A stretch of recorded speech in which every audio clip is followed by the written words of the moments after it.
partiti. È iniziata Ambrosiana Clivense, il big match di tutta un'intera stagione. Ecologico, perché entrare in campo sapendo già di essere davanti vuol dire molto. Quindi... Allora Venitucci prova il tiro da fuori! Ma cosa ha fatto Venitucci? Ma dove l'ha messa Venitucci? Un fulmine a ciel sereno sotto all'incrocio e porta in vantaggio la Clivense da casa sua. La restituisce a Polo, si chiude il triangolo, ancora Polo, pallone dentro, poi la tira di Momodou, ancora Momodou! 1-2 micidiale di Momodou!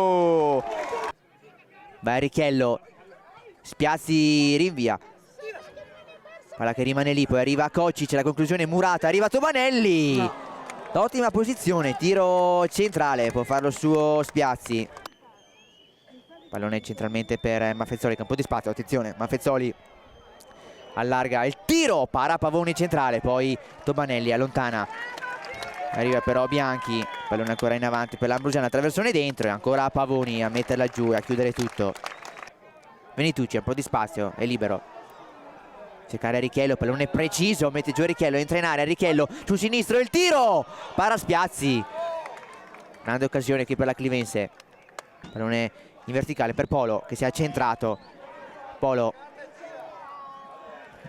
poi alleggerisce per Venitucci che punta l'uomo, Venitucci sul sinistro, il tiro!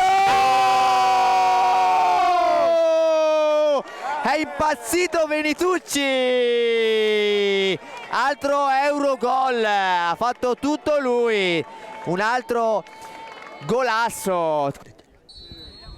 Ed è iniziato il secondo tempo fra Ambrosiana e Clivense, Clivense avanti 3-0.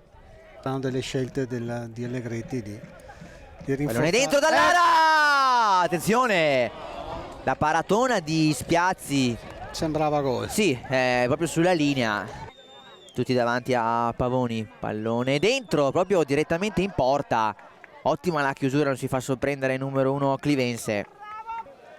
Sì, se sta bene Polo è torna Richello, attenzione, allarga proprio per Polo, Polo dentro l'area, Polo, il tiro! Murato qua da Spiazzi, ci mette una pezza, tu per tu. Grande occasione questa per la Clivense. Allarga per Kocic.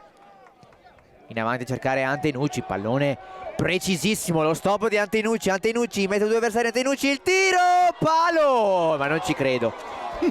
La palla che poi ritorna magicamente tra le mani di Spiazzi, ha fatto tutto bene Antenucci, un po' sfortunato qui. E oggi tutti i tifosi sono anche attesi al Forte del Chievo per festeggiare questa grandissima vittoria dei ragazzi di mister Allegretti, che si portano a casa questo scontro diretto per il primo posto del girone, battendo 3-0 l'Ambrosiana grazie alla super doppietta di Venitucci, in mezzo il gol di Momodou, una Clivense in totale controllo dal primo all'ultimo minuto.